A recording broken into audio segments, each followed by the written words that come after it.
आलिया के पास ना ये एक परफेक्ट मौका है तुम्हारी मम्मी से बदला लेने का।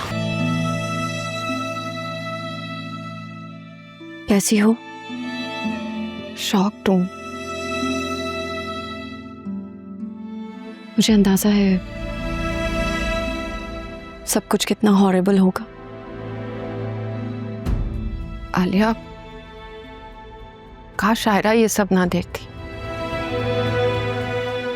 बाप को खून में लथपथ दम तोड़ता देखकर बहुत अपसेट हो गई। शायद ये सब कुछ ऐसे ही होना था। हमने खोला भी तो कितनी खामोशी से ली थी। तुम्हें पता है, मुझे तो असफर से नफरत हो चुकी थी और हमारा रिश्ता वो तो शायद सालों से खत्म हो चुका था।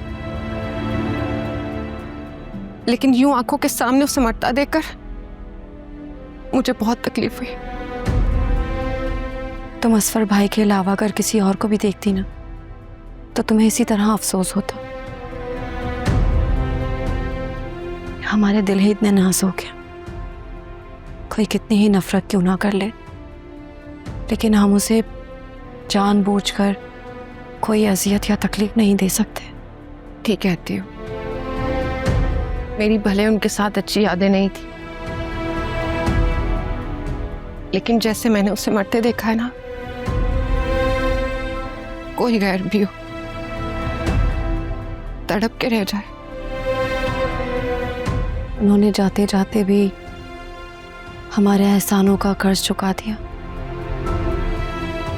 कम से कम आयरा को इस बात पर तो फख्र होगा कि उसके बाप ने जाते जाते उसके लिए इतनी जान दे दी। जिस आदमी ने उसके बेटे को अगवा किया था, नुकसान पहुंचाने की कोशिश की थी, उन्होंने उसी आदमी की जान ले ली। हमने आयरा से झूठ बोला है कि असफर जख्मी है और हॉस्पिटल में एडमिट। हाँ तो अच्छा किया ना, धन्नी सी जान पर इतना बोझ क्यों डालेंगे हम। मुझे तो बस ये फिक्र खाई जा रही है, क्या आयरा सारी जिंदगी ये ट्रॉमा भूल सकेगी, इसमें से निकल सकेगी? बिल्कुल भी नहीं। लेकिन तुम उसे जरूर बताना कि वो एक अच्छे शौहर तो साबित नहीं हुए, लेकिन वो एक अच्छे बाप जरूर साबित हुए थे। खैर शुक्र है, अब लाइफ रूटीन में आ गई, स्कूल जाने लगी है, अपने दोस्तों से मिलती है। तुम्हारी भी यूनिवर्सिटी स्टार्ट हो गई है, अब तुम भी जाना शुरू करो। अच्छा है ना, हम सब अपने रूटीन में आ जाएं तो ज्यादा अच्छा होगा। तुम बताओ, तुम्हारी सास ने तुम्हें अब तो तंग नहीं किया? नहीं, उन्हें मौका जो नहीं मिला। मैं भी सोच रही हूँ जैसे ही वासी आएंगे ना, मैं उन्हें सब कुछ बता दूंगी। ठीक सोचा है, और वो डिजर्व करता है कि तुम खुद उसे सब सच बता दो। तो प्लीज मेरे लिए दुआ करना, मैं वासी को खोने से बहुत डरती हूँ। ये भी कोई कहने की बात है? मेरी दुआएं हमेशा तुम्हारे लिए, तुम्हारे साथ।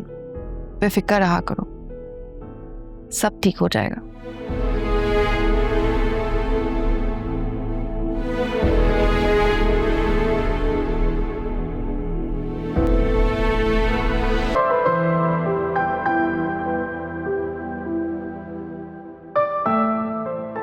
आलिया,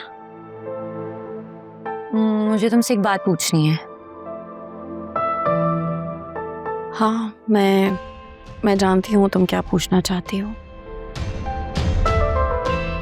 देखो फिजा, तुम्हारे और अकरम की शादी की मुखालफत के पीछे बहुत रीजंस थे। और वो क्या थे? वो मैं तुम्हें नहीं बता सकती। क्यों? तुम मुझे क्यों नहीं बता सकती? मुझे तुम्हारी ये हरकत बहुत अजीब सी लगी है। देखो, मैंने ये सब कुछ जानबूझकर नहीं किया था फिजा, मैं मजबूर थी। मैं कोई तुम्हारी दुश्मन थोड़ी हूँ। तो तुमने अचानक से अपना स्टैंड क्यों बदल लिया? क्या तुम मेरे और अकरम की शादी के लिए खुश नहीं हो? तुम तो हमारी शादी के फेवर में थी ना? हाँ थी तो सही, मगर चलो देखते हैं ऐसे अब तो सब कुछ ठीक ही हो जाएगा। मैं अभी भी यही चाहती हूँ कि तुम्हारी और अकरम की शादी हो जाए।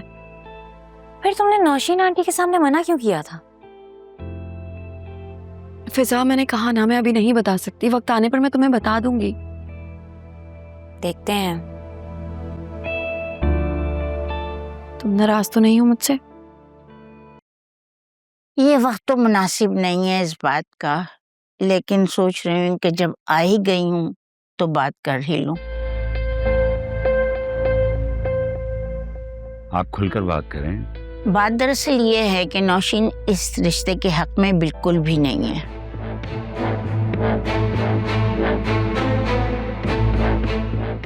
और फिर तुम्हारी बेटी, वो भी सास की हाँ में हाँ मिलाई जा रही है। मेरी तो यही समझ में नहीं आ रहा कि उसने पटरी क्यों बदल ली। हाँ, मैंने साफ साफ ये कह दिया है कि तुम लोग अगर नहीं माने तो मैं जो है अकरम का और फिजा का रिश्ता लेने के लिए खुद ही चली जाऊंगी। देखें, आप बड़ी हैं, आपकी इज्जत हमारे सर आंखों पर, लेकिन ये रिश्ता मैं इस तरह नहीं कर सकता।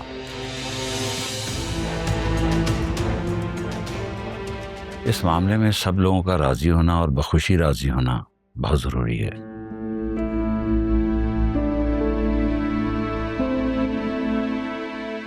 और वैसे भी नौशीन भाभी का आलिया के साथ कुछ अच्छा रवैया नहीं है। तुम्हें आलिया ने कुछ कहा है क्या? नहीं, वो अच्छी बच्ची है, मुंह से कुछ नहीं कहती। लेकिन देखें, साल भर हो गया शादी को, हमने भी कुछ महसूस किया है, कुछ देखा है। और इस बात की तायीद तो अकरम भी करेगा। क्यों अकरम, मैं ठीक कह रहा हूँ? जी अंकल, मैं आपकी बात से डिसएग्री नहीं करूँगा। देखें, इस रिश्ते के लिए नौशीन का राजी होना बहुत ज़रूरी है। अगर वो राजी नहीं होंगी तो बात कैसे आगे बढ़ सकती है? मैं तुम लोगों की बात समझ रही हूँ। मुझे पता है कि दिलों में नफरतें और कदूरतें हों तो रिश्ते इतने दिन ज्यादा नहीं चलते, खत्म हो जाते हैं। देखिए, मैं नहीं चाहता कि मेरी बेटी अपनी नई जिंदगी का आगाज किसी भी किस्म की जहनी परेशानी या नफरत के साथ करे। अभी तो जुनैरा का मामला चल रहा है, उसका मसला हल हो जाए तो मैं दोबारा से नौशीन से खुद बात करूंगी और वासे को समझाऊंगी कि अपनी माँ पे प्रेशर डाले, उससे हाँ करवाए। यही तो मैं नहीं चाहता। यहाँ वो जब भी आए अपनी खुशी से, अपनी रजामंदी से आए, किसी जोर जबरदस्ती में नहीं। हाँ, सही कह रहे हो। इंशाल्लाह वो खुशी से आएगी। दादी चले? हाँ, चलते हैं। काफी देर हो गई। ओके, अल्लाह हाफिज। चलती हूँ मैं, इजाजत चाहती हूँ। अल्लाह हाफिज।